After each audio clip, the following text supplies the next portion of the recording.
Get your free copy of the complete tutorial at www.teachucomp.com/free. The Color Curves command is designed to improve the overall tonal range in color images through the adjustment of highlights, shadows, and midtones in each color channel. This feature is best used for images that are overexposed or appear darkly backlit.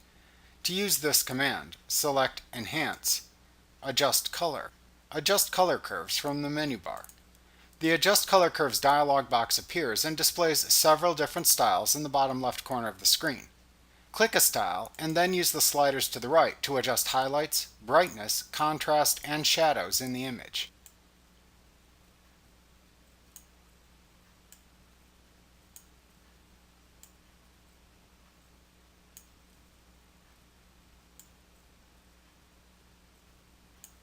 You will see the changes in the After part of the Before and After preview in the dialog box.